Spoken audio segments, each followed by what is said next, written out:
Բարև ձեզ հարգելի հայրենակիցներ, ուղիղ եթերում Նոյան Տապանն է Երևանից, հիշեցնեմ, որ ուղիղ եթերի ընթացքում կարող եք զանգահարել ամերիկյան 818-967-5121 և հայաստանյան 060-3511-31 հեռախոսահամարներով հարցեր ուղղել մեր տաղավարում գտնվող հյուրերին։ Այսօր Նոյան Տապանի տաղավարում հյուրընկալել եմ Քրիստոնյա ժողովրդավարական կուսակցության նախագահ Լևո Շիրինյանին և գնդապետ քաղաքական գիտությունների թեկնածու ռազմաքաղաքական գործիչ Ալեքսան Մինասյանին։ Մեր հետևորդներին հիշեցնեմ, որ Նոյան Տապանի ուղիղ եթերները կարող եք հետևել Նոյան Տապանի Պատրեոնում, YouTube-յան և Facebook-յան էջերում։ Բարև ձեզ հարգելի հյուրեր, շնորհակալ եմ, որ համաձայնվեցիք երկուսով այս հաղորդմանը մասնակցել։ Ինչու որոշեցի այս ձևաչափով ձեզ հրավիրել, երկուսիդ մոտ էլ տեսնում եմ ազգային շահի, այսպես ասած, գերական և սերունդի դաստիարակության հարցում շատ խնդիրներում տեսնում եմ, որ առաջարկում եք միևնույն լուծումները։ Այսօր մեր բանակը 34 տարեկան է։ Խոսենք մեր բանակի մասին, խոսենք մեր տղաների մասին, հիշենք այն զոհվածներին, որոնց հիշեցինք երեկ և հիշում ենք ամեն օր և պարտադիր չէ, որ լինի հիշատակի օրը։ Այնպես որ քննարկենք այսօր և հասկանանք, որտեղ է մեր բանակը մեր այսօրվա իրականությունում։ Երևի թե պարոն Մինասյան առաջինը ձեզ մեր խոսքը ուղենք որպես զինվորականի, նախ շնորհավորում ենք նաև ձեզ։ Շատ շնորհակալություն։ Ես ուզում եմ շնորհավորել ողջ բանակին, բայց նամանավանդ ուզում եմ առանձնացնել այն տղաներին, որոնց այսօրվա իրավիճակը ես գիտեմ, կրակի շուրջ այսպես ձեռքերն են տաքացնում, ձյունը գալիս է, երբեմն անգամ սննդամթերքի ճանապարհները ձնապատ են լինում, փակված են լինում, չի հասնում, ուշանում են, անգամ սնունդը կարգավորում են մասնաբաժերի, որտեղ գիտեն կարող է մի օր կամ երկու օր հանկարծ ուշանա։ Ես նամանավանդ շնորհավորում եմ իրենց, որոնք այսօր հենց այդ փոքրիկ կրակի շուրջ, այսպես փոքր, այսքան, այսպես մի քանի փայտի խոտի արանքներում կանգնած են ու պահում են մեր անդորը, մեր երկրի անդորը։ Ես ոչ միայն շնորհակալ եմ, այլ խոնարհվում եմ նրանց առաջ եւ շնորհավորում եմ ողջ բանակին։ Պարոն Շիրինյան, դսենք ձեզ որպես արդեն հասարակական գործիչ։ Ասեմ, որ բնական է, որ շնորհավորում եմ մեր սիրելի նաև պարոն Ալիկ Մինասյանի Ալիկ ասեք։ Այդպես սկզբից ասեմ, հետո բոլորին, նաև նրանց, ովքեր մեր բանակի ակունքներում են, բայց այն ակունքներում, որոնք մեր իրական, ես վստահ եմ, անկախ պետականության այդ շունչը փոխանցելու են դարետար, ես չեմ կասկածում, այդ հայ զինվորականությունը պիտի վերականգնվի իր դժվարություններ եւ ամեն ինչով, բայց պիտի լինի բոլորին եմ շնորհավորում, ինչպես որ ասվեց այն ցրտի մեջ կանգնածներին, որոնք իսկապես այդ բարձ է նաեւ ինչ վիճակ է, բայց նաեւ մի բան ասեմ, որ իմ ցանկությունն է, որ Հայաստանն ունենա բանակի գլխավոր այնպիսի շտաբ, որ տղաները նույնիսկ հացի պարագայում ունենան արհեստական սնունդ եւ այլն, եւ չնայեն այսօրվա վիճակին, էլի, մենք պիտի ունենանք բանակ, սովորաբար ասում են զինվորը, դա ճիշտ է, բայց բանակ, որն ունի գեներալիտետ, եւ որը ռազմավարություն գիտի, եւ կարծում եմ, որ այդպես էլ կլինի, որովհետեւ հայ զինվորականը մեր սիրելի Ալիկ գիտի, որ աշխարհով մեկ միշտ տվել է, զարմանալի կլինի, եթե հիմա գոնե մեզ չտա նրանց, ովքեր մեր զինվորականներն են, այսպես ասեմ, բոլորին, եւ նաեւ մեր ժողովրդի գիտակցիաներ մեջ էլ պիտի լինի, մի բան, որ եթե չունես բանակ, չունես պետական հզորություն, եթե չունես պետական հզորություն, պիտի ծառա լինես ուրիշի արտը ջրելու համար, հետո այդ ուրիշի ինչպես կվարվի քեզ հետ, շատ հայտնի է, հիշեցնեմ նաև, 14 թվականին Ցեղասպանության նախօրյակին Օսմանյան պետությունը ընդհանուր զորակոչի շրջանակներում զորակոչեց նաև Հայությանը զորակոչեց, որպես քաղաքացի իրենք էլ ներկայացան գնացին, որոնք մի տարի հետո, իշքան հիշում եմ, մոտ 300,000 սկզբից զորքին դուրս բերեցին ռազմական հանձնարարությունների շրջանակից, տեղափոխեցին Եվ հետո որպես գումակ օգտագործեցին, օրինակ Երզնգայից մինչև սա էլ պետք է ասվի, չէ, մարդիկ տեղյակ չեն, մինչև Երզրում, Կարին, ուրեմն որպես բան, փոխադրող կենթանի, դիտավորյալ, պարկեր էին տեղափոխում, պատկերացրեք ձների մեջ, ինչքան սառեր մնացին, ինչ եղան, հետո մնացած ինչեր մնացել են, գնդագարեցին, առիթից օգտագործել նաև, որ հիմա որ շատ են մեղադրում գերմանացիներին, շատ է, այս վերջերս անընդհատ ֆաշիզմ, ասեմ, որ այդ համակենտրոնացման ճամբարներ եւ այլն առաջին ճամբարները փորձարարական, բիոլոգիական լաբորատորիաները, որտեղ մարդու վրա տիֆով եւ այլն փորձ են արել իրենց բանակի օգտագործումը, եղել է Երզնգայում կենտրոն եղել հատուկ, ինչ որ գերմանացիները դիտել ժամանակ անում էին գերիների վրա եւ այլն, օթաչուներ բաներ։ Ուզում եմ ասել, սա մեկ եւ երկրորդը նորից հիշեցնեմ 600,000 մարդուց ավելի սովետական բանակը զորակոչել է հայություն ցեղասպանությունից մի 2 տասնամյակ հետո մենք կարծեմ Հայաստանում 2 միլիոն բնակչություններ չեն ունեցել այդ արհավիրքից 300,000-ից ավելին չի վերադարձել այդ սակավ ցեղասպանության ենթարկված ժողովրդից 4 իսկական կոմպլեկտավորված դիվիզիա են հանել, 2-ը ոչ կոմպլեկտավորված, որտեղ այդքան չկար։ Հիմա թե Թուրքիան է շնորհակալ եղել հայությանը, թե Ռուսն ու Ռուսաստանը, Ուկրաինան ու Բելարուսը, հատկապես Բելարուսը, դա դուք տեսեք, ինչ եմ ուզում ասել, որ մենք պիտի մեր նման պայծառ ինչ որ գիտեմ, ազնվորության եւ կատարյալ գիտելիք ունեցող մարդկանցով մեր բանակ ստեղծենք, որպես լինենք պետական հզորություն։ Այդ մնացածը երկրորդական հարց է թվում։ Պատմական ակնարկ արվեց պարոն Շիրինյանի կողմից։ Չէ, մի թող իմանան էլի։ Բացի իմանալուց, մենք դասեր պետք է քաղենք այն ինչ որ մեծ հետ տեղի ունեցավ։ Շնորհակալ եմ, պարոն Շիրինյան, ձեր վաղուց արտահայտության չէ, գիտեք, եթե ներկայացնում է գնահատականները այնպես գնահատական չէ տրվում, պարոն Մինասյան։ շնորհակալ եմ։ կարծում եմ օբյեկտիվ է։ Ինչ ունի անելու մեր բանակը 34 տարեկան դեռ կա, այսինքն տարիք այնքան էլ երիտասարդ։ Գիտեք, այսպես ասեմ, որպես նաև քաղաքագետ ես ուղղակի ուսումնասիրելով պատմական էքսկուրսի մա չեմ անի, բայց ակնհայտ փաստ է, որ բանակը մեր անվտանգային խնդիրների գոնե 30%-ն է կազմում։ Պաշտպանական խնդիրների 50%-ը։ Ես տարանջատումներ եմ մտցնում ու այստեղ կուզեմ նաև իսկապես շնորհավորել նաև այն մարդկանց, ովքեր պաշտպանական խնդիրներով նույնպես զբաղված են, որտեղ այստեղ մենակ բանակի խնդիրը չի։ Բանակը պաշտպանական խնդիրների 50%-ն է, լավագույն դեպքում, իսկ եթե անվտանգային ամբողջ խնդիրը դիտենք, որպես պետականություն ու պետություն, երևի 30%-ն է, բայց մի բան ակնհայտ է, բանակը դա պետության մաշկն է, արտաքին մասն է, ինչպիսի որակյալ մաշկ ունենք, մենք այդպես լավ կարող ենք պաշտպանվել թե արևից, թե անձրևից, թե արհավիրքներից ցանկացած։ Եվ կարծում եմ, մենք պիտի լրջագույն ուշադրություն դարձնենք բանակին, նաև ես չեմ ուզում հիմա վերադառնալ ավելի խորը մեթոդոլոգիական մտքերի, որտեղ դե երկար պիտի տևի, պարոն Շիրինյանն էլ կասի բոլա խոսած, տարիքով ինձնից մեծա, կասի քիչ խոսա, դե բայց եւ այնպես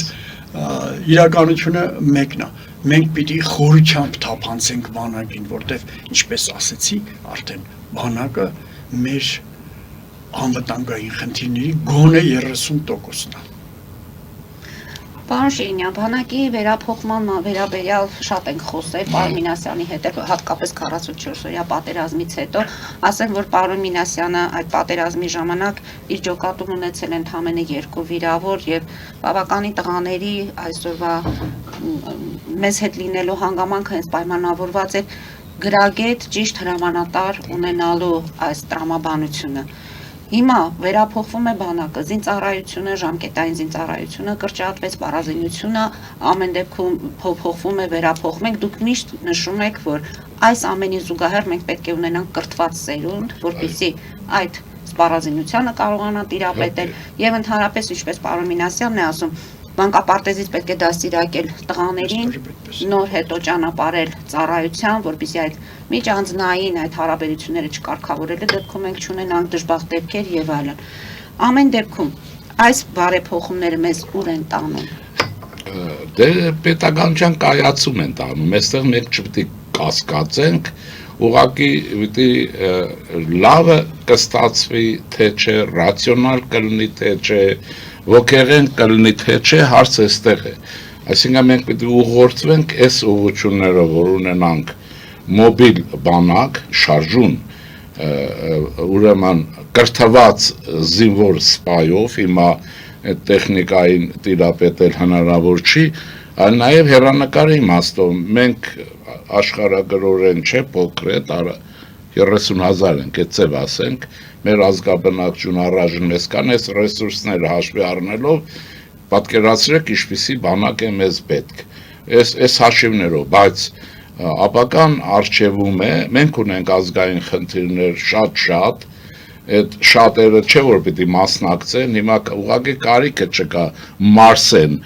սրանց մասին խոսել, որովհետև հիմա դրանց մասին խոսել առանց վերակառուցման կլինի սուտ քաչնազարություն, անիմաստություն եւ վնասական, անշուշտ ինչպես որ եղավ, չունես, բայց տարածաշրջանում առաջինն ես, հետո ով ապացուցեց ով է առաջինը, արդեն ուրիշ է։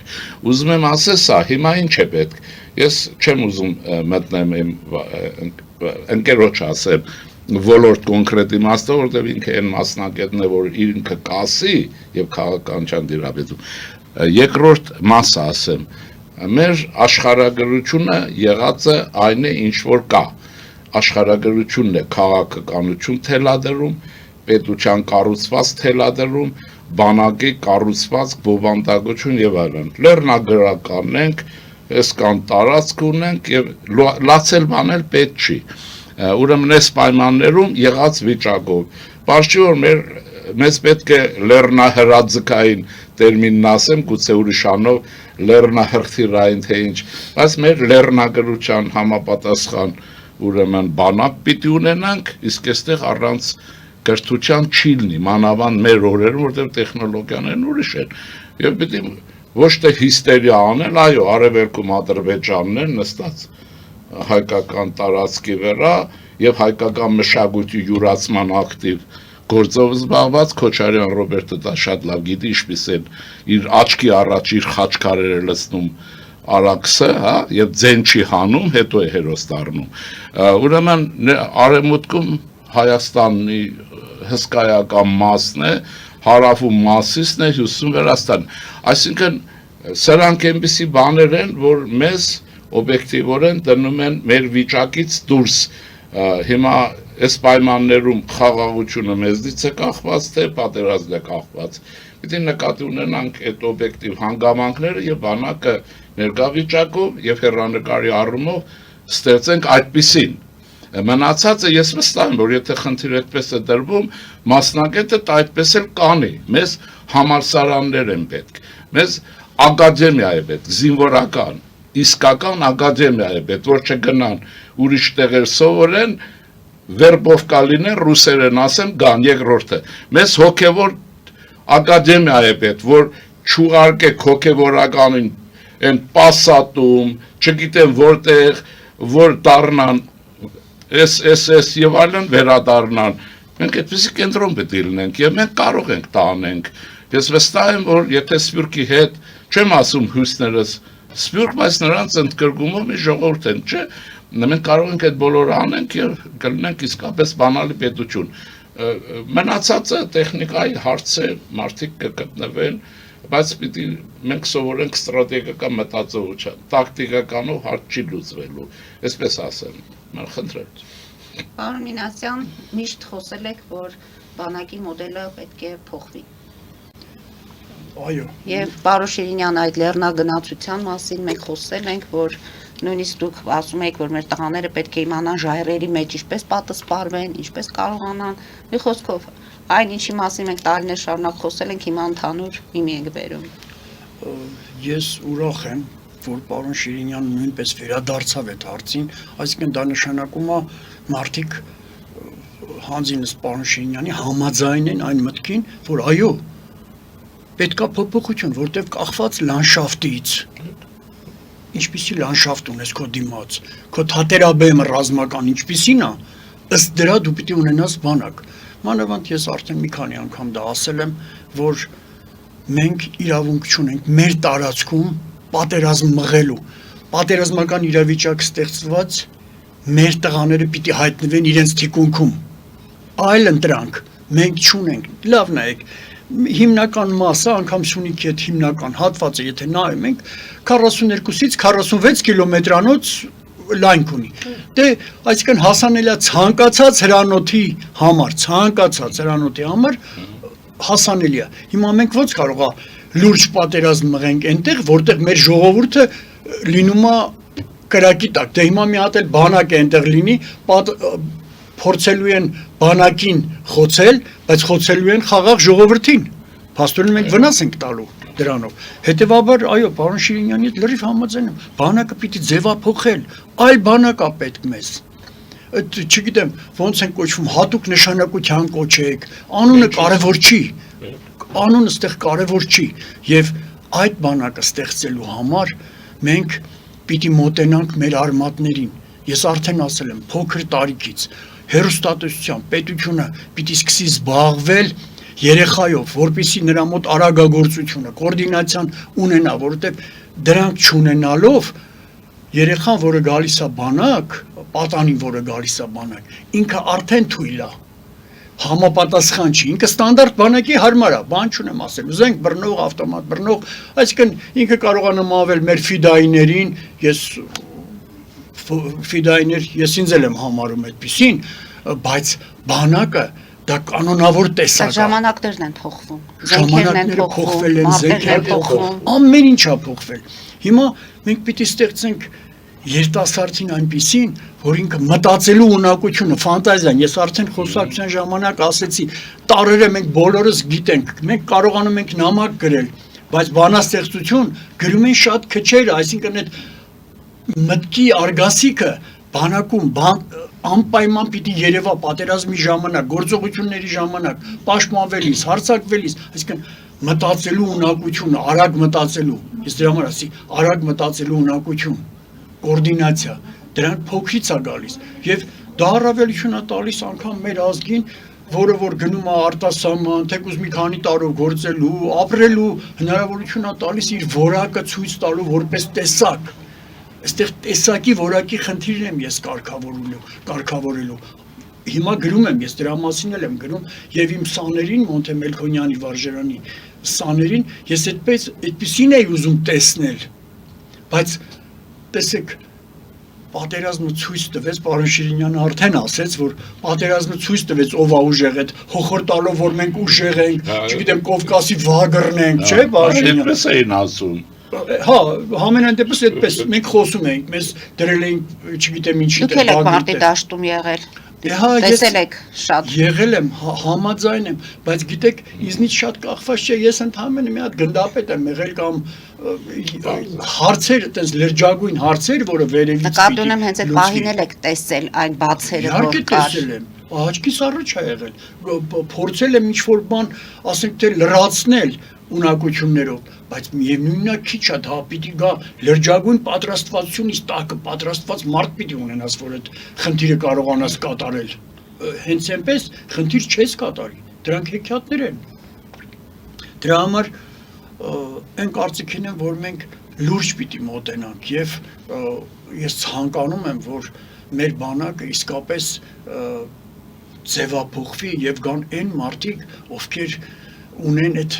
մտածելու լուրջ հնարավորությունը, որտեղ ոչ բոլորը հնարավորություն են։ Բանակում նաև մի պրոբլեմ էլ առաջ եկել, պատասխանատվության պրոբլեմը, միջին հրամանատարությունը, սկսած լեյտենանտից մինչև մայոր, պատասխանատվությունից վախենում է, այսինքն ինքը վախենում է ասի կրակի կամ չկրակի, որտեղ վախենում է ասի կրակի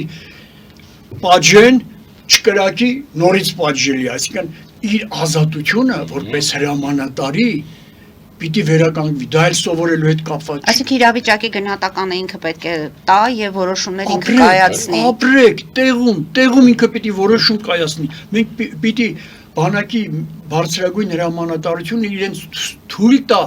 ինքնուրույն իրենք մասնակցեն գործողությանը, իրենք որոշումներ կայացնեն։ Մարտավարությունը տեղում պիտի որոշեն, որտեղ մարտավարությունը երբեմն հիմա այդ ջոկատներ, երեխեք որ սովորում են, ասում են մարտավարությունը էսպիսին, մարտավարությունը էսպես արի, այդպես չի կարող լինել։ Այնտեղ մի հատ պուլեմյոտ ավելացավ սարի վրա, մարտավարությունը հրամանատարը պիտի փոխի, ինքը չի կարա այդ կապիտանը կամ մայորը զանգի վերև ասի, գիտեք, ստե մի հատ պուլեմյոտ ա բանարիա, ես սենց պիտի շարժվեմ, ինքը տեղում պիտի իրեն հնարավորություն տան եւ ինքը վախի զգացողություն պիտի չունենա, որ ենթարկվելու է պատասխանատվության, ինքը պիտի հետագայում բացատրի, որ էս պարագայում ես արեցի սա եւ դրա համար իրեն պետք չի որ մտցնեն ցեխը, նկատողություն տան կամ որակազրկեն, դրա համար եմ ասում, մենք պիտի ունենանք բանակ, որը մտքի վրա պիտի հենվի, ազատության, մտքի գումարած ազատությունը, որպես զինվորականի, դա չեղավ, հավատացեք, ասողը ես եմ ամեն տեղ քիթս մտցրած այդ պատերազմներին, Դուրս գանք կարճատև գովազդային դադարի, որից հետո շարունակենք մեր զրույցը։ Հարգելի հայրենակիցներ, քիչ շանս կվերադառնանք տաղավար, հետևեք խնդրեմ։ Ֆելիչե ժամանակակից ատամնաբուժական կլինիկա։ Այստեղ հարմարավետությունն ու խնամքն առաջնային են։ Այստեղ կիրառվում են ատամնաբուժական ամենաժամանակակից տեխնոլոգիաներ, ճշգրիտ ախտորոշում, արդյունավետ բուժում, նուրբ փորձառություն եւ անհատական մոտեցում։ Սկսած սովորական մանրուքներից մինչև առաջադեմ ընթացակարգեր, այստեղ դուք գտնվում եք բարձր որակավորում ունեցող եւ փորձառու ատամնաբուժական մասնագետների ձեռքերում։ Մեր բարեկամական եւ հյուրընկալ անձնակազմն այստեղ է յուրաքանչյուր այցը հաճելի դարձնելու համար։ Ֆելիչե, ձեր առողջ եւ ամենաերջանիկ շպիտը սկսվում է այստեղից։ Եկեք եւ բացահայտեք նորարարության փորձագիտության եւ կարեկցանքի կատարյալ համադրությունը։ Վաճառվում է գերմանական հնաոճ դաշնամուր 1892 թվականի արտադրության ֆոն Մուլբախ, գտնվում է գերազանց վիճակում, կինը 15000 ԱՄՆ դոլար, հեռախոսահամար 094 115 310։ Երևան փոստը Գրանադայի ուզում, տեղեկացնում է։ Դրամական փոխանցումներ 1%-ով, օդանավով 1 պաունդը 2.99, նավով ուղարկեք մեկ արկղ, երկրորդ արկղը անվճար, ավտոմեքենաների փոխադրում անհավատալի արժեքներով, ինչպես նաև կահույք և մեծ չափի բեռների փոխադրում։ Jackpot հագուստի խանութը երկրորդ մասնաճյուղն է բացել Գլենդելի սրտում, որտեղ կարող եք ձեռք բերել եվրոպական և ամերիկյան ընտիր հագուստեղեն, կոշկեղեն, աքսեսուարներ, պայուսակներ ամենահարմար արժեքներով։ Նաև կարող եք ցանկացած ապրանք պատվիրել եւ ձեռք բերել կարճ ժամանակում։ Jackpot-ի Գլենդելի հասցեն է 1135 North Pacific Avenue, հեռախոս 818 813 2252։ Jackpot հագուստի լավագույն կենտրոնը Գլենդելում։ 60-ից ավելի ճանաչված եվրոպական բրենդների ինքնատիպ, չկրկնվող եւ մատչելի ընտրանին Fortuna Home and Country House խանութ սրահում։ Նորավոճ սպասք եւ կահույք հորեկա բնագավառի համար, տեքստիլ տնտեսական ապրանքներ, ամեն ինչ գեղեցիկ կյանքի համար։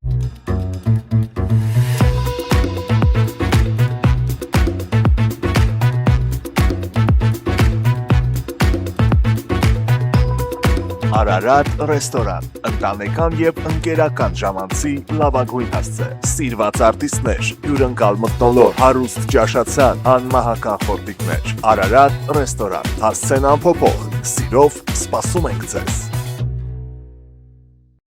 Լավագույն պաղպաղակ, բնական, համեղ եւ մատչելի գներով պաղպաղակը կարող եք ձեռք բերել բոլոր հայկական խանութներում, պահանջեք հայկական պաղպաղակ, Թամարա պաղպաղակ։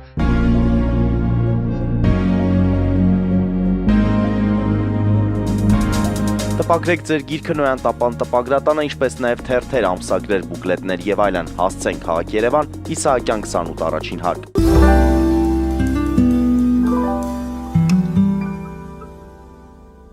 մենք հեռախոսազանգ ունենք, լսենք մեր հեռուստադիտողին, որից հետո շարունակենք, որ չընդհատվի մեր ասելիքը։ Լսում ենք ձեզ, դուք եթերում եք, եւ խնդրում եմ կարճ ձևակերպել ձեր հարցը։ Պարոն Շիրինյանը իր խոսքի սկզբում ասեց, թե բանակում բարեփոխումներ է կատարվում։ Հիմա եթե լսենք, որ ծախսերը կրճատում են 230 միլիոնով, իսկ աշխատողների պարգևավճարները 1 միլիարդով ավելացնում են, զինվորական ուսուցումը կրճատում են 6 ամիսով, դա բարեփոխում է, չէ՞ որ փորձված է արդեն մշակված ծրագրեր կան, որ 2 տարով պետք է զինվորները ուսուցումը հասնեն, որ պատրաստեն իսկական զինվոր դառնան։ Չէ՞ որ Լավ, հասկանալի է, մի քիչ ստիպած եմ ընդհատել, որ հասցնենք պատասխանել։ Պարոն Շիրինյան, ձեզ Ես պատասխանեմ հետևյալը։ Ընդհանրապես այս անվստահությունը ես չեմ հասկանում։ Ընդհանրապես եւ ամեն ինչով միջամտել է։ Մենք գաղդեք բացեմ։ Ես երևի տասնյակ գրքեր եմ կարդացել ստրատեգիայի վերաբերյալ գեներալների գրածներ եւ այլն, բայց ես ինչքան նույնիսկ ձեզ մոտ եմ եկել, ես ասել եմ խուսափում եմ գլխավոր շտաբի եւ բանակային մարդկանց այսպիսի մասնագետների գործի մեջ մտնելուց։ Ես դա չեմ հասկանում այդ ամենը։ Նախ պարգևավճարը տնենք այն կողմը, կառավարություն գզանգեք, կարծնեք քրիստոնյա ժողովրդավարական կուսակցությունը ես կարող այնպեսին ինչպեսին հայ ժողովրդի միջին խավերն է, միջին։ Մենք ոչ օլիգարխ ունենք, ոչ էլ բան, իսկ մնացած արդեն տվեք իրենց։ Այս մեկը, բայց չխառնենք իրար։ Հիմա երկրորդ մասին գանք։ Ուրեմն, եթե 2 տարին պիտի պահեն, եթե, ես չեմ կարող ասել, ճիշտ է, թե սխալ, որովհետև դա ես մի քիչ ուրիշ բան գիտեմ, բարեփոխումներն անում են նրանք, ովքեր որ գիտակ են։ Ինչքանով են գիտակ, մեր ընկերը կարող ավելի լավ ասել։ Ուրեմն, այս հարցերը, այն հարցերը չեն, որ ամեն մեկը պետք է քիթը ենել դժգոհությամբ խոտի մեջ 2 տարի։ Իսկ ցեզով է ասել, որ ռացիոնալ ժամանակը 2 տարինով է ասել։ Ռացիոնալ ժամանակը այսօր արագությունների փոփոխության պայմաններում մեր դեմոգրաֆիական վիճակով մենք չենք Չինաստան չենք, մեր ազգաբնակչության զգալի մասը տարեց է, հա, մի մասը բանակից խուսափել է եւ այլն, եւ մենք ունենք այն ռեսուրսը, ինչ որ ունենք, բայց բանակը պետք է բարեփոխվի, մարդիկ գտել են տարի ու կեսը։ Եվ այսպես ես ասեմ հետեւյալը, այդ մասով փագում եմ, այդ խոսակցությունները եկեք չխանգարենք իրար։ Այն բանակը այդտեղը չի։ Համամիտ եք, պարոն Մինասյան։ Ես մնացածը ես ինչպես կարող եմ պարոն Մինասյանի փոխարեն ասեմ բաներ, որ ինքը անում է։ Բայց որ ռացիոնալած, բա ինչ էի ասում, համալսարան է պետք, էս է պետք, ռացիոնալացնել, այո, պետք է եւ վստահ եղեք, որ կան մարդիկ, որոնք որպես զինվորականներ գեներալ, գնդապետ, չգիտեմ, ձեզից շատ ավելի լավ գիտեն, քան դուք գիտեք, որ նստում ու քլնգում եք։ Էս այնտեղ կտեղավ, գիտեք, ուրեմն տասնյակ տարիներ գրում եք, հետազոտում եք, դառնում եք քաղաքագիտության դոկտոր, ասենք, այդ տառապանքով։ Գալիս է մի հատ գինեկոլոգ, սկսում է քլնգել քեզ, հա, կամ անասնաբուժու, հա, պետք է ասվի չես, հա, զինվորականին դնում են ու սկսում են։ Ես ավելի սովորել եմ այդ նայել բան, հիմա ես այդ մասը անցնեմ, բայց այս բանը պետք է սովորենք սրան։ Խորհրդարանական հանրապետությունը այն չի, որ անմիջապես պետք է վարչապետից բռնացնես, ամեն ինչը ճշտես, սխալը եւ այլն։ Իրենց երկրներում ապրած ոնց որ թե սպիրկում էր այս ընկերը, տեսեք ձեր երկրների փորձը, ինչպիսի ռեֆորմներ են արվում եւ այլն, համեմատեք, տեսեք այս բոլորը։ Հիմա կոնկրետ մի բան ասեմ, որ լրացնի այնտեղ, այդ հարցը փակենք, էլի, որտեղ դա ինչ հարց է, որ ես չգիտեմ։ Ես կարծում եմ ճիշտ են գնում, բայց դա ճիշտ է, ընդհանուր ճիշտ է, դետալների մեջ ճիշտ է, թե չէ, օրինակ, դժգոհ եմ Հայաստանի Հանրապետություն անգլերեն լեզվի ուսուցման վիճակից։ Չէ, նախորդին էր ասեցինք, դիվենսը գալիս է, ահռելի օժանդակություն է բերում, ինքը չի գալիս։ Անգլերեն լեզու չիմանալով, ինչպես եք յուրացնելու այս բոլորը։ Այս համալսարաններով եք ամերիկյան օժանդակությունը, սրանց մասին պիտի խոսվի, ասվի հիմա վերադառնանք այդ բաների մասին, ինչ որ ասում էր, ես լրացնելու կարգով եմ ուզում ասեմ, որ Եվ դրան պիտի հասնենք Հայաստանի Հանրապետության զինված ուժերի գլխավոր շտաբը պիտի դառնա ուղեղային կենտրոն,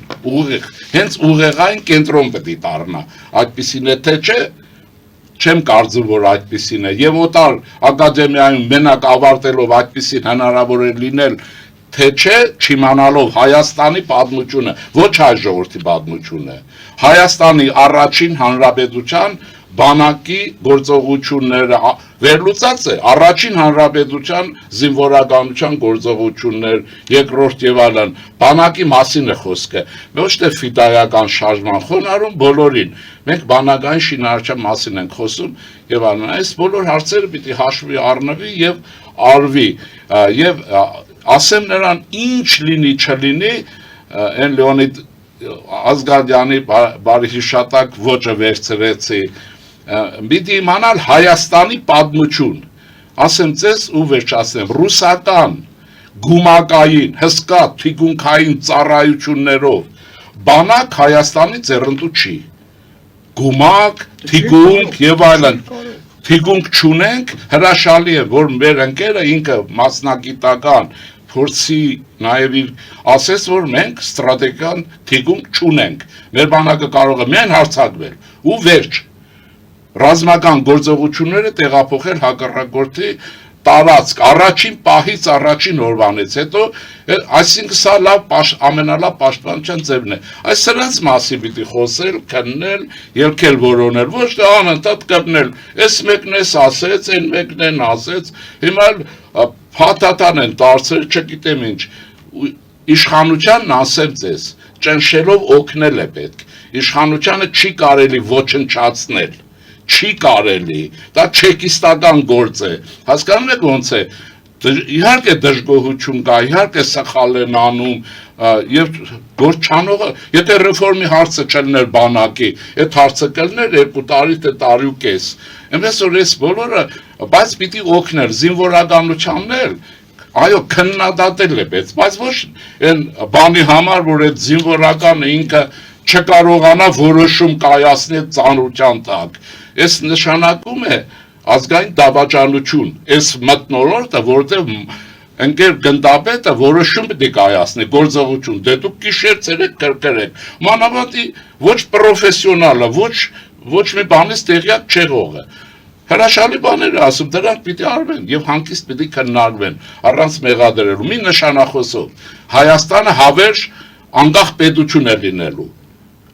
մնացած ցանկացած պետության հետ նա կարող է թշնամի լինել, կարող է բարեկամ լինել եւ այլն։ Այս բոլորը պարագայական հարց է։ Եվ ես պարամետրերն ասեցի, 4 կողմ ունենք, 4-ն էս վիճակ է։ Լուծումները պիտի գտնել ոչ թե Ալմատիում, ոչ թե պիտի գտնել Ռիազանի տարածքներում, ոչ թե Դոնբասի գործողություններում, այլ կոնկրետ սա մեր ունեցածն է եւ մենք կրկնեմ, որ որովհետև դա ես շատ բան եմ արել, շատ հաճելի է որ լսվեց։ Իմացեք, Հայաստանը ստրատեգիական թիկունք չունի, չթողնեին երկիր այսքան փոքր լիներ, թիկունք ունենար, ինքը փոքր է եւ թիկունք չունի։ Հետեւաբար պիտի գործել այդ գիտակցությամբ։ Լուծումներ պիտի գտնել, թե չանշուշտ, եթե ստեղծագործական միտքը չաշխատի, ռազմական արվեստին չտիրապետեն, չիմանան համաշխարհայինը, բայց դրա ենթատեքստում սեփական պետության եւ առաջին հանրապետության գործողությունների այդ ամբողջը, այդ բոլորը տանուլ ենք տալու։ Եթե ժողովուրդը լավ իմանար, որ 1920 թվականի հոկտեմբերի 30-ին հայ զինվորականության գեներալիտետը գործող Կարսը ռուսների հրամանով հանձնել է Թուրքին, Շուշին հաստատ չէր հանձնվի։ Սխեման նույնն է։ Այսինքն, այսպեսի բաներ պետք է քննել, որովհետեւ դրանք չկրկնել եւ պետք է կներեք, պարոն Մինասյան եւ Գարացվի իշխյա։ Մենք պետք է հիշենք, որ մենք չունենք դաշնակից, աշխարհում ենք։ Այս պետք է ընդունենք, կունենանք թե չէ այլ հարց է։ Մենք չունենք դաշնակից, դատապարտված ենք մեր պետությունը պահելու, հզորացնելու, որ ուրիշներն ուզենան մենք իրենց դաշնակիցը լինենք։ Անընդհատ դաշնակից է որոնում, որ մեզ ուզենան, որ մենք դաշնակից լինենք։ Ասեմ, որ այս հարցում էլ է կարծես թե դուք ընկերներ կարող են ստեղծել, բայց օգնել է պետք, ոչ թե անընդհատ Ռեֆորմ են անում, ձեր ինչ կորնել։ Հիմա հրադառնանք ռեֆորմի, պարոն Մինասյան, տարուկես այսպես շահարկվում է, հիմա հասկանանք, դա արդյունավետ է լինելու, թե ընդհակառակը։ Գիտեք, Եվ պարոն Շիրինյանին եթե ավելացնելու կամ հակադարձելու բան ունեք, համաշխարհային պրակտիկան նայենք, մեր կողքի պետություններ, հեռահար պետություններ, ունեք Շվեյցարիան նայենք։ Հիմնականում այնտեղ դրված է մոբ ռեսուրսի մոբիլիզացիոն ռեսուրսի վրա։ Այսինքն նրանք տարին մեկ տանում են զինավարժությունների, պարապմունքի, անգամ տեսեք, ամեն մի քաղաքացի, սովորական քաղաքացի, ինքը, ասենք, ինժեներ է, ինքը գիտի իր տեղը սահմանի վրա, իր տեղը քարտեզի վրա, ինքը գիտի այդտեղ ինչ գետ է անցնում, ծանոթ է տեղանքին, որովհետև տեղանքի ծանոթ լինելը արդեն մոտավորապես 100%-ով փոխում է ամբողջ պատկերը պատերազմի։ Եթե մարդը գիտի ինքը, որ շարժվեց աճ կամ ձախ, ինչի է հանդիպելու, եթե հետադարձ եղավ ուրա գնալու, ինքը շատ վստահ է լինում։ Հիմա պատկերացրեք մարդու, ուղարկում ենք բանակ, այսինքն պատերազմա, մոբիլիզացիոն այդ բանը կատարվում է, հավաքում ենք իրենք, աշխարհազորի տեսքով կլինի դա, կարևոր չի, ինչ տեսքով է լինելու դա։ Պատկերացրեք ինքը չգիտի, ինքը չի վախենալու process-ից։ Իհարկե վախենալու է։ Անհայտությունը միշտ վախ է, չէ՞ մեզ բերում։ Իսկ եթե ինքը արդեն նախապես մի քանի տարի անընդմեջ գնացած է լինում, այդ տեղանքը գիտի, այդ տեղանքում ինքը փորձել է, վազել է, կրակել է, գիտի այդ հողը ինչպիսին է, ասենք թե անձրև է եկել եւ իր ասենք ոտնամանները ինչ ծանրություն կունենան վազելու պարագայում։ Գիտեք, թվում է մարուկներ եմ ասում, բայց պատերազմի դաշտում հավատացեք, պատերազմի դաշտում դրանք այնքան մեծագույն ազդեցություն են ունեն, որտեղ ինքս էլ զինվորից եմ սկսել։ Ես սովորական զինվորից եմ սկսել ու շատ լավ գիտեմ ոտնամանի խնդրեմը որն է, շորի խնդրեմը որն է։ Եթե մենք այդ մանրուկներին ուշադրություն չդարձնենք, մենք որակյալ չենք ունենալու։ Ու հիմա պատասխանեմ այդ հարցին։ Հեչ նշանակություն չունի։ Հիմա կարող է պատահի մենք գանք իշխանության մի տարի սարքենք, ի՞նչ է պատահել, եթե դու գտնում ես, որ դա ճիշտ է։ Հիմա բանակը ով ղեկավարում է, ինքն է որոշել։ Ուրեմն ինքը ինչ որ հաշվարկ արել է եւ ես դրսից անգամ զինվորական ես, որտեղ արդեն 2 տարի աջ եմ ծառայում, որպես զինվորական ես իրավունք չունեմ ոչ ասելու դրական, ոչ բացասական, ես ուղղակի իրավունք ունեմ նայելու, եթե խորհուրդ կհարցնեմ, բնականաբար ես պիտի ասեմ։ Եվ ես ինչի եմ ասում, այդպես ասենք աշխարհազոր մարդիկ, որտեվ նաև բանակը հայլային անդրադարձն է հասարակության։ Մենք ուզենք թե չուզենք, ինչպիսին ունենք հասարակություն, այդպիսին էլ պիտի ունենանք բանակ, հավատացեք, այնքան զուգահեռ է գնում իրար։ Կարող է թվում է, ես հիմա ինչ-որ ուրիշ բան եմ ասում, հավատացեք, ունես քաղաքացի, սովորական քաղաքացի, դա ինժեներ կլինի, կոշկակար կլինի, ով ուզում է լինի, եթե ինքը արդեն պատրաստ է, տեսնում է, ինքը բանակ որ գնաց, ասենք մի ամսով, իրեն զորակոչեցին, մի ամսով պատրաստվել կա, հիմա 25 օրով, հավատացեք, ինքը պատրաստ է իր առաջադրանքը կատարելու, որտև ինքը արդեն գնացել է, տեսել է, գիտի ինչ է, ինքը չի վախենում արդեն իրականությունից։ Նույնիսկ այս ռազմական ծախսերի կրճատում, այսպես ասած, թեև իշխանությունները ասում են դրանք կրճատումներ չեն, նույնիսկ այս պարագայում համարում եք, որ վերևում այն նրանք, ովքեր որոշումները կայացնում են, արդյունավետ է, այս ամենը ճիշտ են անում։ Նորից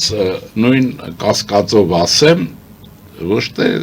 որտեվ ասում եք հանրությունը չի վստահ, հանրությունը դառը փորձ ունի, եռաբլուրը, մեր տղաները, դա արդեն մենք պատերազմ անցել ենք եւ ազգովի ենք անցել, չէ՞։ Բանակային հրամանատարություն այսօրվա ինքն էլ է անցել, չէ՞։ Հիմա քաղաքական ղեկավարությունը եւս այդ բանով անցել է, չէ՞, այն մաղով անցել են բոլորը։ Պատասխանատուների մասին է խոսքը, որ մենք չենք երկուսս, դուք էլ չեք, հա։ Հիմա ուրեմն գտել են, որոշել են եւ այլն։ Բյուջեն ինչից է գոյանում։ Բյուջեն գոյանում է եկամուտներից եւ հարկերից։ Նաեւ փոխառություններից եւ ուրեմն օտարերկրյա պետության վարկերից եւ այլն եւ այլն եւ այլն։ Հիմա ինչ ասեմ, մարդիկ հավանաբար հնարավորությունները սա են քննարկելու հարցը չի, տեսել են մեր կարողությունը, ավելացրել են, այդքան չափել են եւ այլն եւ այլն։ Հիմա ուրիշ բան ասեմ։ Դա ուրեմն դուք տնտեսուհի եք։ Սովորաբար հայ ընտանիքում հայ կինն է բյուջեին, այսպես ասած, դեր լինում։ Դուք ծախսում եք այնքան, ինչքան դուք եկամուտ ունեք։ Ուզում եք շատ ծախսեք, պարտքի տակ ընկեք, այդ տունը վաճառեք։ Դա ձեր գործն արդեն։ Հիմա սա այս մի մասը դնենք, երկրորդ մասը, որը կարծում եմ ինչ-որ գևով կարողանամ ասեմ ուղիղ չասերով։ Կարող է այն բյուջեն, որ եղել է, որից կրճատել են, կարող է կերել են 20%-ը։ 30 Հայաստանում դուք տեսել եք գեներալ, որ հանրությանը հայտնի է դարձել չաղ չլնի, փորը այսքան չլնի, տեսել եք։ Արոն Մինասյան։ Չէ, գեներալ, ես իմ ընկերը գործող, ուզում եմ ասել, այդ հարցերը, այդպիսի հարցեր են, մենք չգիտենք ինչ մասով են կրճատել, ես չեմ էլ ուզում խոսել, բայց մի բան ասեմ, նախորդ ընկերը ինչ ասում, 2 տարի, ինչից է գալիս, 2 տարի սովետական բանակներ, ես էլ են կանխավ ասեցի, որ սովետական բանակի մոտելը ռուսական, Հայաստանինը չի կարող լինել, բացառված է, Էտարամա շվեցարյան առաջացավ, նա գումակի է, գողության է, թալանի է, հաստավից գեներալների բանակ է, այսօր Դոնբասում տեսնում եք, դոպում են տեղը, խրվել է դուշ չեն գալիս, Ուկրայնայի պոտենցիալ իրետ չապ չի, մի հատ Ուկրայնայից են Կուպրյանց քաղաք գրավել այդ բանակը չի կարող, այդ 2 տարի ծառայող բանակը, դրա համար ուզում եմ ասել, որ բաներ կան, ես եթե լինեի հանձնաժողովում, փակ քննարկումներ իմանայի մեր զինվորական ընկերը ինչ փաստարկ կբերեր, ես ավելի կոնկրետ կխոսեի, քանի որ մենք դրան չենք տիրապետում, իսկ եթե տիրապետում ենք այստեղ քննարկելու հարց չի, կարծում եմ այդ հարցը չի,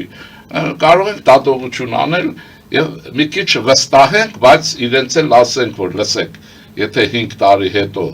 արդյունք չեղավ, պատասխանատուն դուք եք, այ հիմա դուք կլնեք պատասխանատուն։ Մնացածը ինչ ասեմ, ունենայիք ես 7 թվին 4-ից 7 Իսրայելում եմ աշխատել, 7-ին եմ վերադարձել, աշխատել եմ մեր եկեղեցու ճեմարանում, ասեմ։ Եկածս տարին Իսրայել ուներ պետական բյուջե 70 միլիարդ դոլար, Ռուսաստանն այդ ժամանակ ուներ 54 թե ինչ, ասկա այդ 70 միլիարդ դոլար պետական բյուջեն ստեղծեք տեզերական արդյունաբերությամբ, միջուկային ֆեզը, որից հետո այո բանակին լավ կերակրեք, բանակին լավ ունեք այդ հնարավորությունը։ Ընդ որում կերակրելու հետ կապված պարոն Մինասյանը մի հրաշալի ծրագիր ունի, պարոն Շինյան։ Հուշեմ ձեզ, որ պարոն Մինասյանը միշտ նշում է, որ առաջնագծում խրամատում գտնվող զինվորի սնունդը եւ զորամասում գտնվող զինվորի սնունդը պետք է լինի տարբեր։ Ընդ որում մենք քննարկել ենք եւ բացատրությունները տրվել են։ Ոչ միայն դա։ Դա մի փոքրիկ մանրուքներ։ Դա փոքր մանրուք է, բայց ասեմ, սննդակարգի մեջ այստեղ լուրջ պիտի աշխատվի սննդակարգով զբաղվող բժիշկների խորհուրդներով։ Օրինակ, ես իմ ծառայության ժամանակ, դե գիտեք, հատուկ նպատակների հետ կապված ծառայություններ եղել։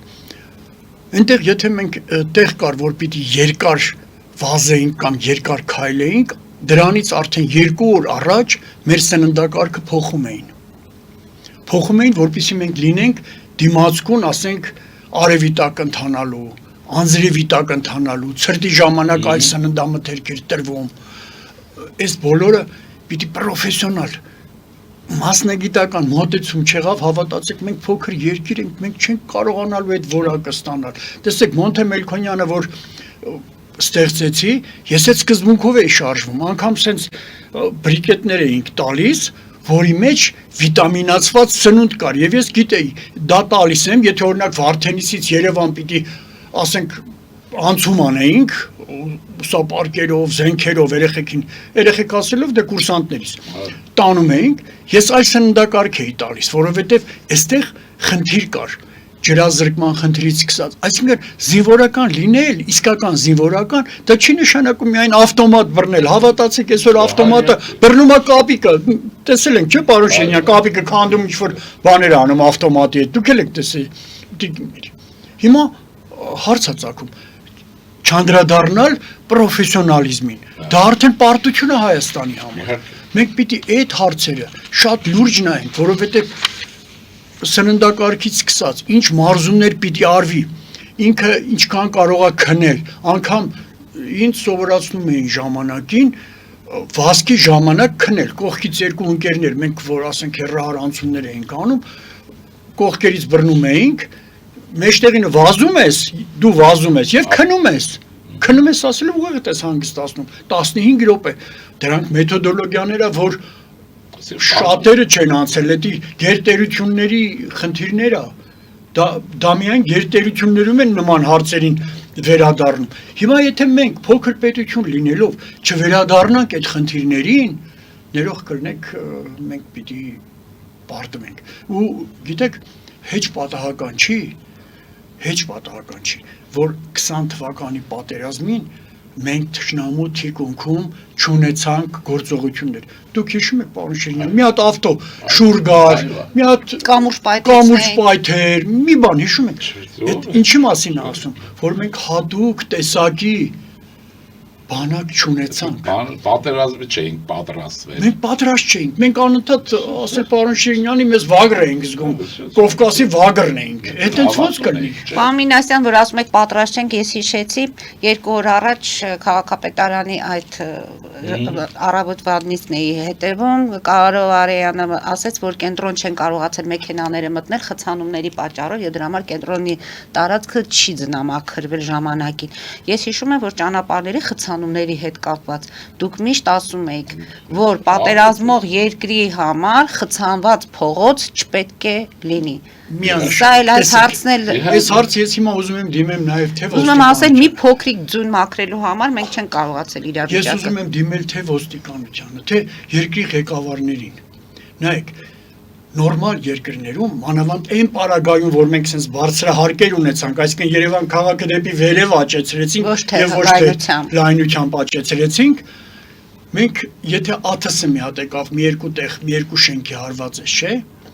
մենք խնդրեմ ենք ունենալու, որովհետեւ տեսեք, ճանապարհները պետք է հստակ, դա սա վերաբերվում է նաեւ փրկարար խմբերին, 911-ին էլ եմ ասում, թող իրանք հիմա դրա մասին մտածեն, որ ճանապարհը պիտի թողնել զինվորական շարժումների համար։ Դառնում է միակողմանի թե երկկողմանի, բայց զինվորականների, որը մեքենաների համար, որոնք պետք է օգնություն ցույց տան բժշկական, այսինքն շտապ օգնության մեքենաների համար, որը բնակչության համար, մենք այսօրվանից խաղաղ ժամանակ, եթե նման հարցերի չվերադարձանք, մենք արդեն խնդրեմ ունենք, ժողովուրդ ջան, հասկացեք։ Մենք չվերադարձանք նաև նրան, որ յուրաքանչյուր քաղաքացի իմանա իր անելիքը պատերազմի ժամանակ։ Ես օրինակ բուժքույր եմ, այսպես ասած, բայց այս 2 տարիների ընթացքում ինձ ոչ ոք դուրը չթակեց եւ ասել դու ինչ հնարավորություն ունես անելու։ Սա էլ է խնդիրը։ Բոլորը խնդիր է, անգամ խաղաղ ժամանակ, անգամ եթե դուք բժիշկ չեք, այ եմ ասում եք բժշկական որպես բժիշկ պիտի։ Որպես բուժքույր ունեմ, այո, դուք անգամ ձեր շենքում ապրելուց արդեն պիտի իմանաք, sense problem եղավ, դուք հրահանգներ պիտի ունենաք, ձեզ պիտի պարապացնեն, պիտի աշխատեն ձեր հետ։ Մենակ այն չէ, որ պաժարնի մեքենանա գալիս է, չգիտեմ, այլ փրկարարներ, քաղաքացին ինքը պիտի պատրաստ լինի առաջի հերթին պաշտպանել իրեն, հետո հարևանին։ Այսինքն պետք է այդ պահին իմանա իր տեղը, անելիքները, ում դիմել եւ ինչ անել։ Որ դիրքում է ինքը, որտեղ է հարևանի տանն է, բարեկամի տանն է, գյուղում է, որտեղ է, կարևոր չի, պետք է հրահանգները հստակ լինի։ Սա էլ է, չէ, հզորանալու տարբերակ։ Այո։ Ուրեմն նախ շարունակեմ էլի։ Մենք պետք է ակաժներից ողանենք հետևյալը, որ առաջիկայում մնում ենք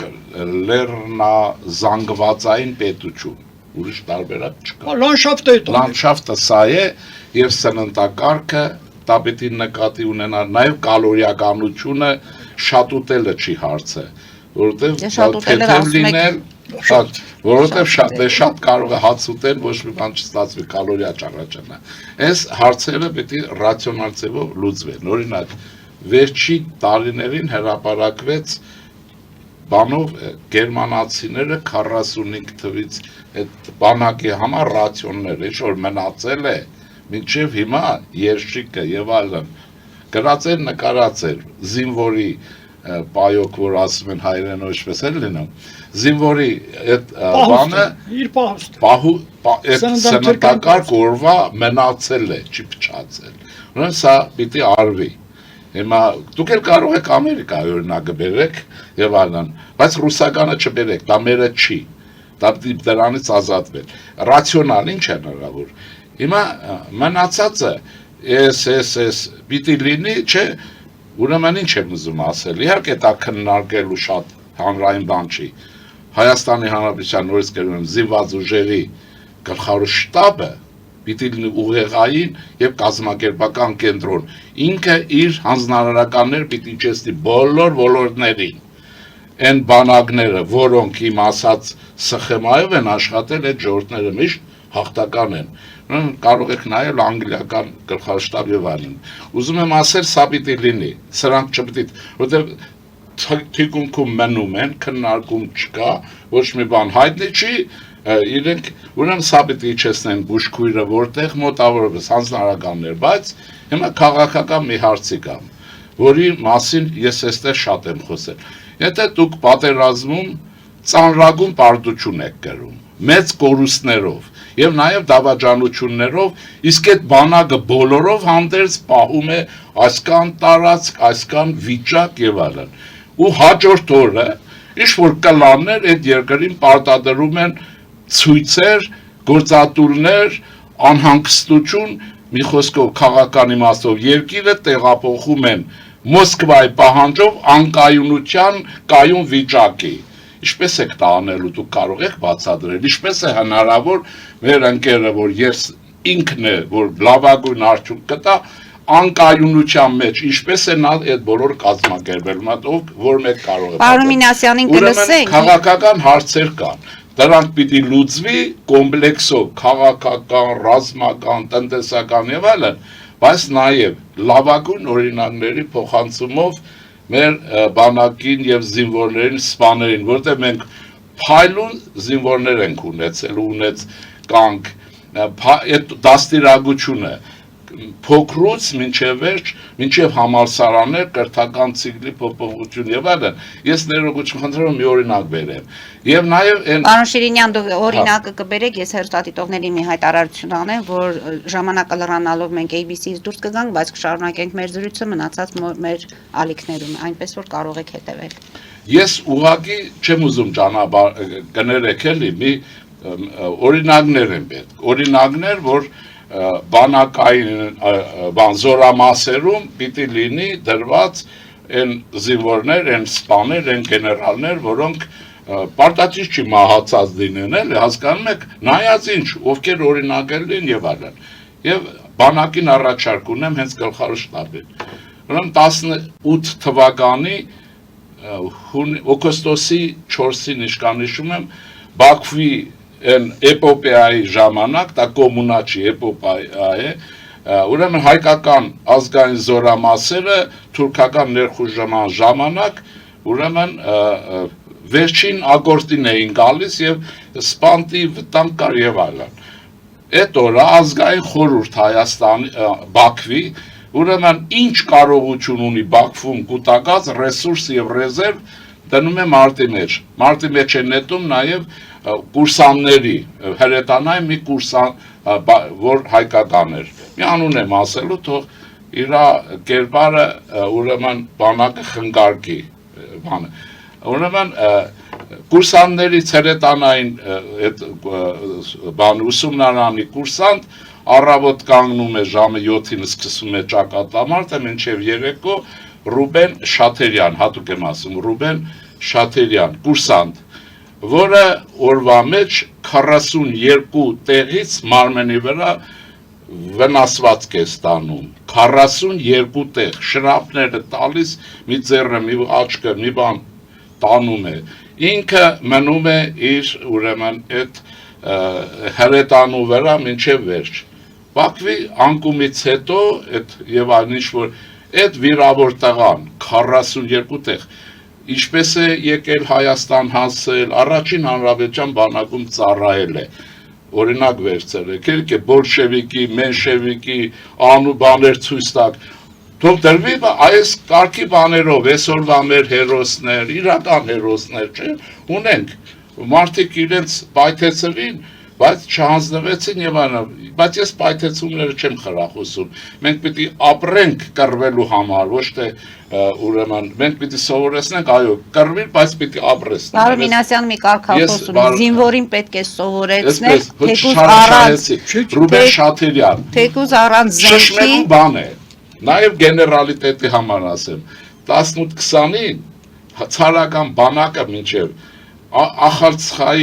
Ախալցխան գիտեք, քաղաքից մի գերդաստան ցարական բանակին տվել է 4 գեներալ, Բոզոյաններ, խնդրում եմ գտեք ով է, միլիոն անգամ ասել եմ այ պատմաբաններ,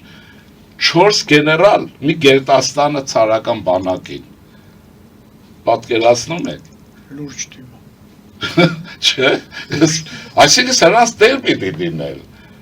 որպեսի այդ ժառանգորդումը լինի, անընդհատ պետություն չունենք, ով ասեց, մենք մեր բանակը ստեղծել ենք առաջի հանրապետության, մինչև հանրապետություն լինելը, ստացվել է այնպես, որ բանակ ավելի շուտ է, բանակային առաջին կորպուսը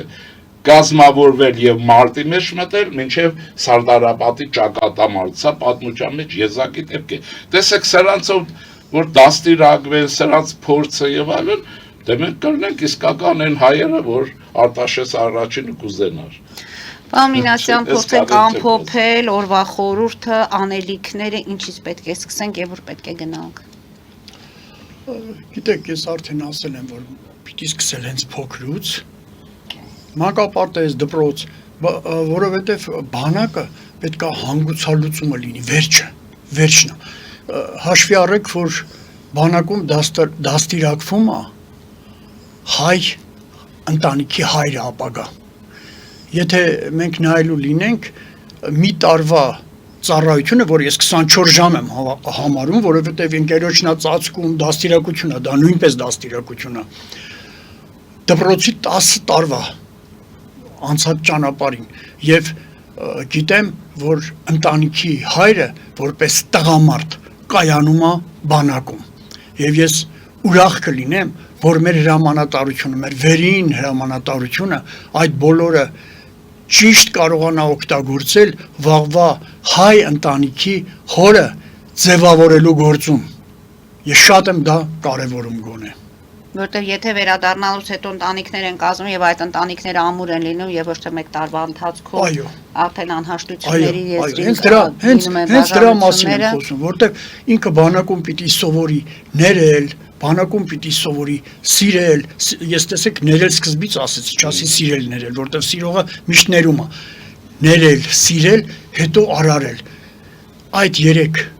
հարթակները ունենալու պարագայում դուք իմացեք, որ ամուր ընտանիք եք ունենալու հայկական, ընտանիք, որտեղ հայրը կարողանալու է երեխային դաստիարակել։ Մենք հիմա Հայաստանում դաստիարակությունը թողել ենք մոր վրա,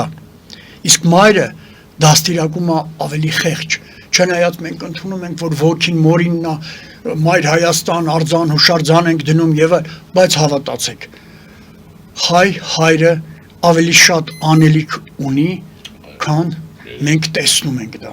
Եվ ես խոնարհվում եմ բոլոր նրանց առաջ, ովքեր ուզում են դաստիարակել բանակում վերելքը հայ ընտանիքի հորը։ Եվ վերջում հարցս հետևյալն է, որպեսզի զինծառայողը հանգիստ աշխատի, նրա սոցիալական պայմանները պետք է լավը լինեն։ Աշխատանքի վարձատրություն,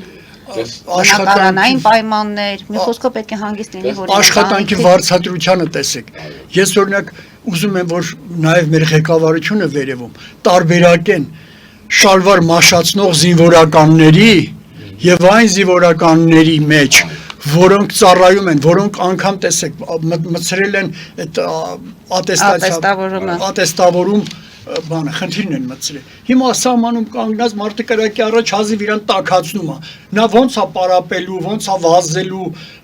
չէ որ իր արդեն խնդիրներ ունի, հենց առողջական խնդիրներ ունի։ Մենք դրանց թողնում ենք, մենք էլ, չգիտեմ, շալվար մաշացնող մի կաբինետային հրամանատարի ատեստավորում ենք, որը 3 անգամ ավել է ստանում, քան են տղան, քան են սպան, որոնք բանը։ Ես իմ աշակերտներից գիտեմ, սաներս նոր արդեն 7 զանգ ա եղել ինձ առավոտ շուտ բանակի կապակցությամբ, որոնք արդեն լեյտենանտներ են, կապիտաններ են։ Ես անմիջական կապ ունեմ իրենց հետ եւ գիտեմ նրանց վիճակը։ Գիտեմ, որ իրենք չեն կարող անգամ այդ ատեստավորումը անցնել, որովհետեւ մարդը 15 օր սարերում ցրտի մեջ ոնց եք պատկերացնում այդ հավասարություն։ Եթե հավասարություն չեղավ, եթե մենք չգնահատեցինք բոլոր այն տղաներին, որոնք իսկապես մեր մաշկն են, մեր պետության մաշկն են, մենք հաջողություն չենք ունենա։ Մեր հաջողությունը միայն արդարության մեջ պիտի լինի։ Ուզենք, թե չուզենք, հավատացեք։ Ուրեմն արդար Հայաստան դա բոլոր հարցերի հատկապես բանակի հաջողության գրավականն է, բայց ձեր ասած հարցերում կարծում եմ շատ էլ բան որոնելու բան չկա, ինչպես անելը, որտեղ մեր փորձը կա, աշխարհի փորձը կա, որոնք որ հաջողել են, կարելի է վերցնել։ Սոցիալական այն փաթեթը, որի դուք ակնկալում եք, Իսրայելում լավագույնս կիրառվում է։ Օրինակ, Իսրայելում ես այսպես գիտեմ, դասալիքը ինչ ձևով ուզում է լինի բանակից երբեք պաշտոն չի ստանա, այլևս Մոսադը կբռնցնի միտեղ կամ մյուսը։ Եվ այդ մնացած համալսարաններում արտոնություններ, թոշակ եւ այլն։ Օրինակ ես առաջարկում եմ Իսրայելի բանակի փորձը նայել եւ ռացիոնալը վերցնել, դրանով ոչ մի բան չկա, միջև մտածենք նման կարգի ասենք պարոն Մինասյանի նման կարգի մասնակետ ծառայած զինվորականներով հավաքվել,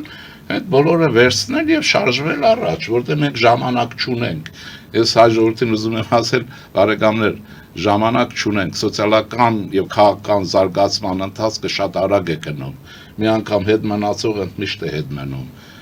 Այսպես դա պիտի անվի, վերցնել շատ բաներ, ինչ կա որ ամոթ բան չի։ Հա, իհարկե, իսկապես ունեն, այնտեղ խուսավ բանակին չեն վազում, մենակ են չի, որ շատ են հայրեն ասել, գուցե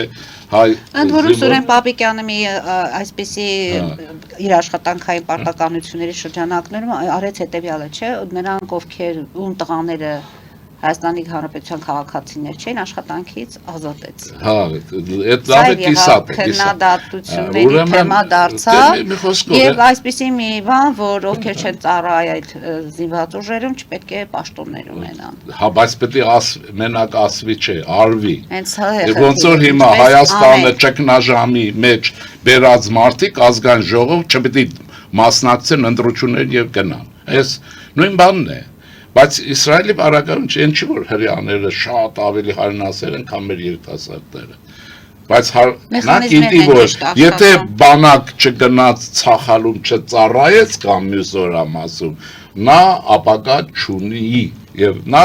անգիր գիտի։ Ես տեսել եմ հայաստանյան մոր գծով հрья ինքնաթիռում մոռացել եմ աղջիկ, որը շտաբում էր Իսրայել, որ բանակում ծառայություն անցնել մեր հայուհի մոր գծով հրյա բանակում որպեսի հետո խնդիր չունեն այսպես եւ դա սոցիալական փաթեթի մեջ է հետո այս արտոնությունը չկա այն համալսարան չես կարող ես եւ ան վերցրեք օրինակը վերցրեք եւ դու ասած խոսներ պետք է օրինակներ ունեն ասեցիք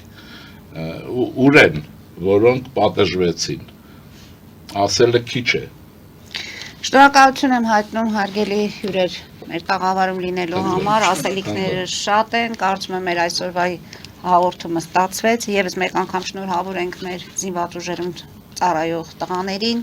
սպայական կազմին, պարոն Մինասյան, այսօր իդեմս ձեզ բոլորին, այնպես որ հաջորդ տղաներին, որոնց մենք կորցրեցինք, թողլույս իջնի նրանց շիրիմներին, շնորհավոր եմ բոլորին։ Առանց նրանց հնարավոր չէր այս հաղթանակը Եվ ինչպես դուք եք ասում, բանակը երբեք չի պարտվել։ Չէ։ Հայ զինվորը չի պարտվել։ Շնորհակալություն եւս մեկ անգամ։ Հարգելի հայրենակիցներ, այսօր այսքանով ավարտում ենք, հետևեք զարգացումներին, մնացեք խաղաղությամբ։